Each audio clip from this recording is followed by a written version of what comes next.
గౌరవనీయులు వైఎస్ఆర్ పార్టీ జాతీయ అధ్యక్షులు మాజీ ముఖ్యమంత్రి వర్యులు జగన్మోహన్ రెడ్డి గారి ఆదేశాల మేరకు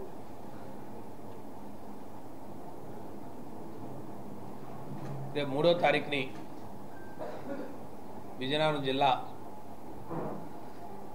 వైఎస్ఆర్ పార్టీ విస్తృత సమావేశం ఏర్పాటు చేయడం అంది.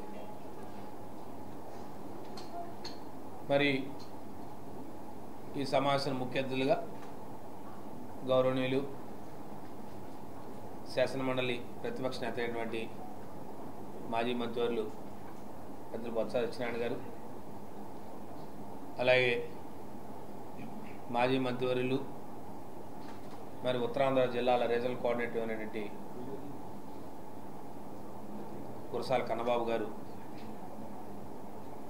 ముఖ్య అతిథిగా ఈ కార్యక్రమానికి హాజరవుతారు. మరి దీంట్లో మరి విజయనగరం జిల్లాకు సంబంధించిన గౌరవ అసెంబ్లీ ఇన్ఛార్జీలు, మరి ఎమ్మెల్సీలు,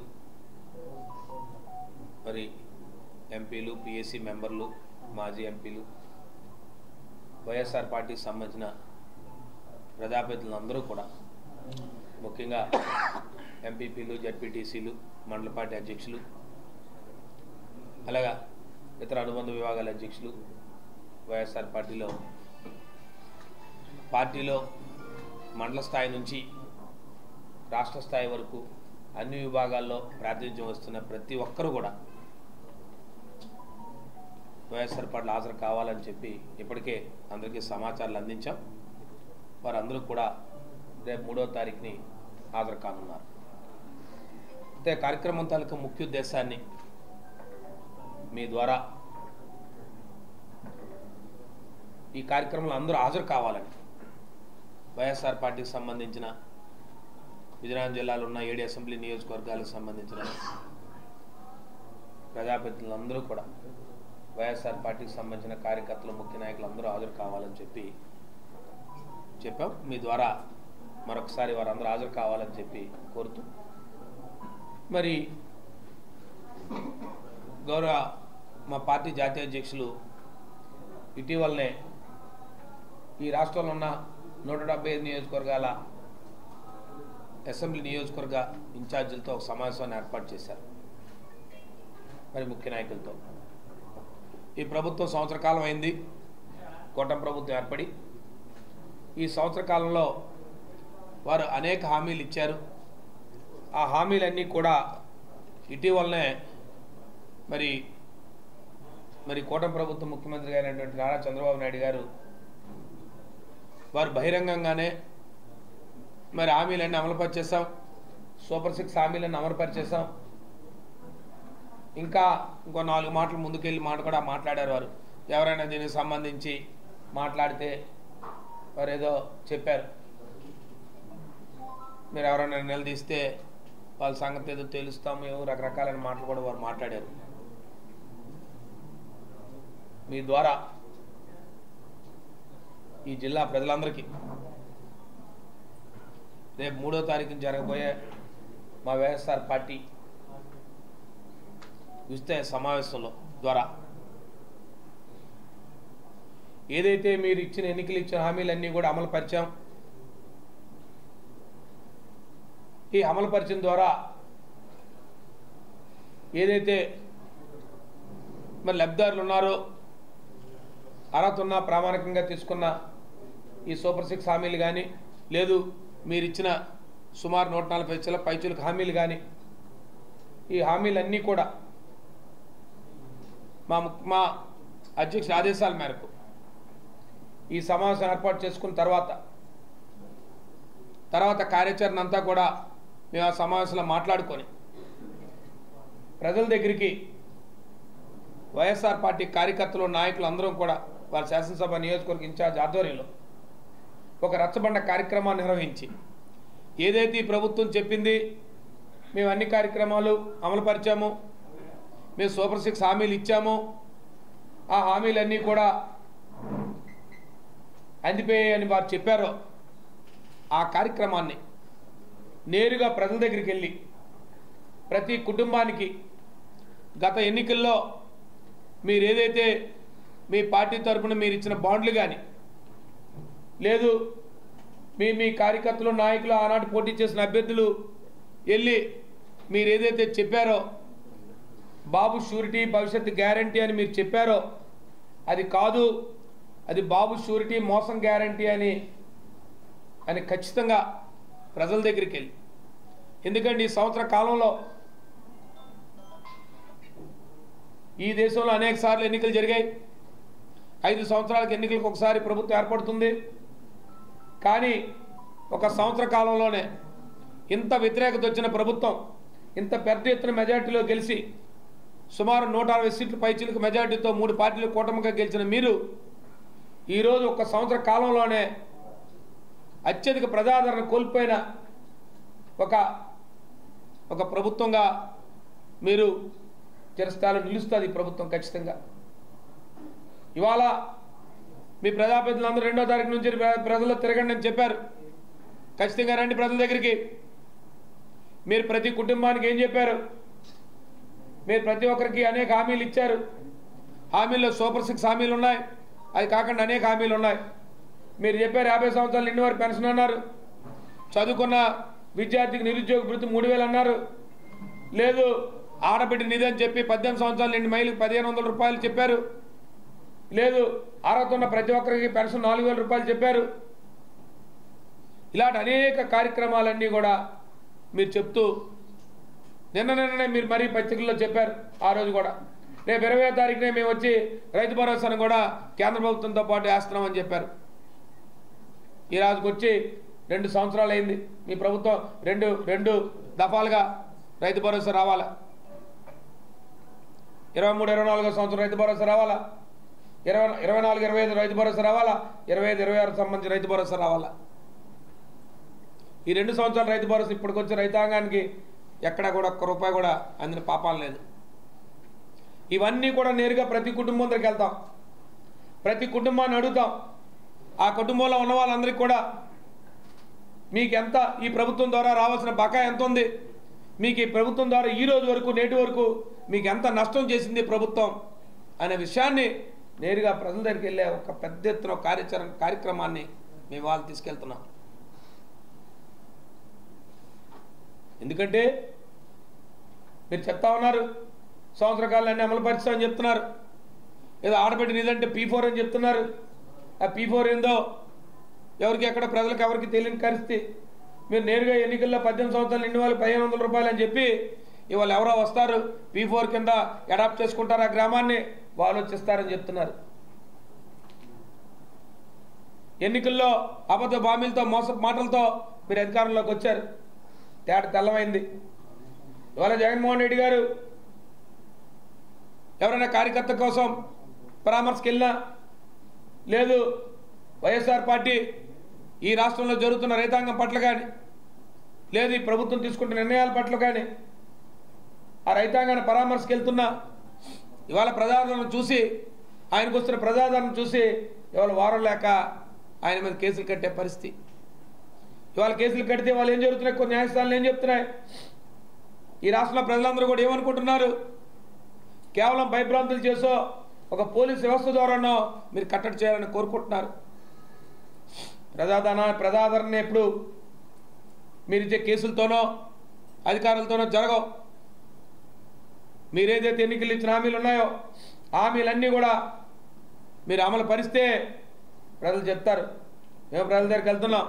మీరు అమలు పరచకపోతే మీరు తప్పకుండా ప్రతి కుటుంబానికి ఈ కూటమి ప్రభుత్వం వల్ల ఏర్పడిన ప్రతి కుటుంబానికి ఎంత నష్టం జరిగింది, ఎంత రావాల్సిన బకాయి ఉంది, ఆ బకాయిని ఆ ప్రభుత్వం కుటుంబం దగ్గరికి వెళ్ళి చెప్తాం. మీరు ఎన్నికల్లో చెప్పారు అనేక హామీలు మాటలు, ఇవాళ మీరు చూస్తే ఎన్నికల్లో చూస్తే మీరు ఏకంగా బాండ్ రూపంలో ఇచ్చారు, లేదా లెటర్ల రూపంలో ఇచ్చారు, ఎన్నికల్లో మీరు మాట్లాడుకుంటామని చెప్పి ఇవన్నీ కూడా ప్రతి కుటుంబానికి కూడా ఇవాళ వెళ్ళి ఈ పుస్తకం రూపంలో ప్రతి కుటుంబానికి చేరవేస్తాం. ఇవాళ ఇంకో పక్క చెప్తా ఉన్నారు, అభివృద్ధి గురించి చెప్తా ఉన్నారు, లేదా అభివృద్ధి గురించి మాట్లాడుతూ ఉన్నారు. ఇవాళ విజయనగరం జిల్లా తీసుకుందాం, ఓ సంవత్సర కాలం అయింది, ఏ అభివృద్ధి కార్యక్రమం జరిగిందో చెప్పాలా? లేదు. ఈ జిల్లాకు సంబంధించి రైతాంగం ఎక్కువ ఉండే ఈ ప్రాంతం వ్యవసాయ ఆధారిత ప్రాంతం, రైతాంగం కోసం ఏమైనా కార్యక్రమాలు చేశారో చెప్పాలా? నిన్న జీవోలు ఇచ్చారు, పెన్షన్ల కోసం గొప్పగా చెప్పారు. ఎవరైనా తన భర్త తీసుకుని పెన్షన్ తీసుకుంటే ఆ పెన్షన్ తీసుకున్న తన భర్త చనిపోతే భార్య కుటుంబానికి వెంటనే ఇస్తున్నామని చెప్పారు.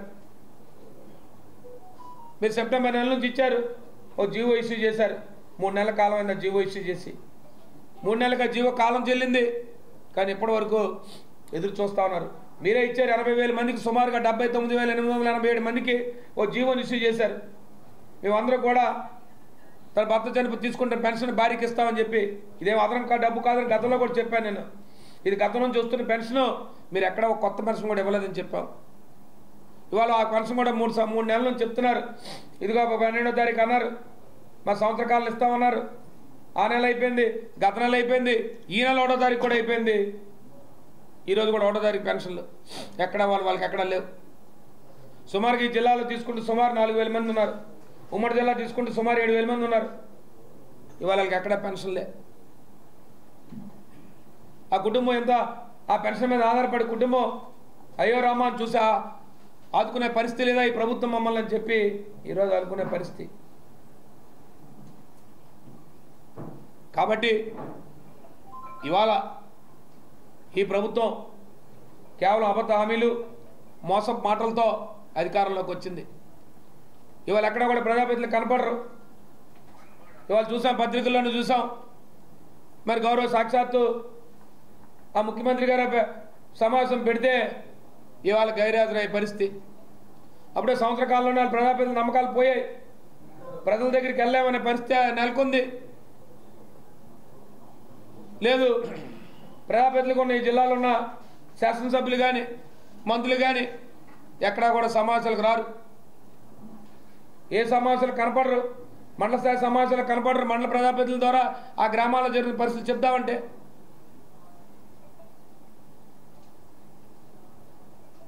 ఇది ఇవాళ ఈ జిల్లాలో ఉన్న పరిస్థితి, ఈ రాష్ట్రంలో ఉన్న పరిస్థితి. ఆర్థికంగా అన్ని కుటుంబాలు కూడా చిన్నాభిన్నమయ్యాయి. నిన్నే చెప్పాను మీకు, ఎడ్యుకేషన్ నుంచి గొప్పలు చెప్పారు. విద్యా వ్యవస్థ అనేక సమూలమైన మార్పులు తీసుకొచ్చారు ఆనాడు జగన్మోహన్ రెడ్డి గారు.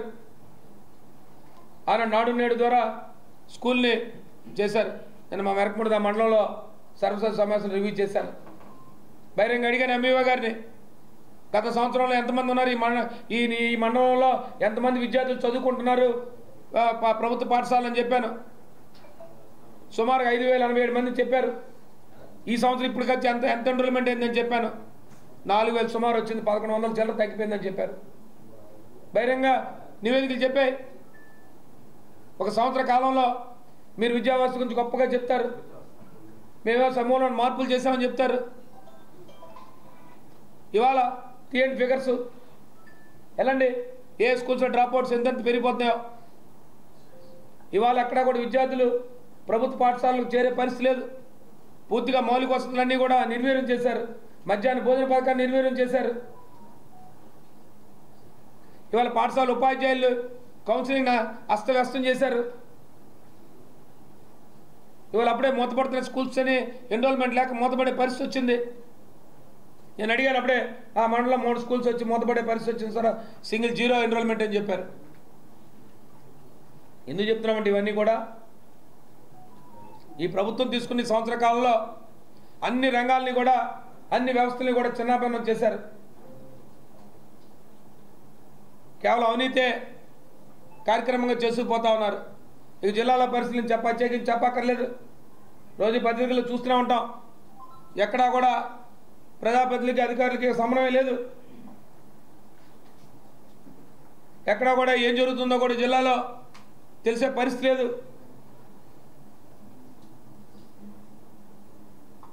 కాబట్టి ఇవన్నిటి మీద ఒకసారి మళ్ళీ సంవత్సర కాలం అయింది. ఈ సంవత్సర కాలంలో గతంలో ఈ జిల్లాలో అన్ని రకాల అభివృద్ధిలో కానీ సంక్షేమంలో కానీ జిల్లా అభివృద్ధిలో పాటుపడిన వాళ్ళందరూ కూడా రేపు మళ్ళీ అందరూ సమావేశం అవుతున్నాం, చర్చించుకుంటాం. ఈ జిల్లాలో అన్ని మండలాల్లో కూడా ఈ జిల్లాలో జరుగుతున్న పరిస్థితులన్నీ కూడా చర్చిస్తాం.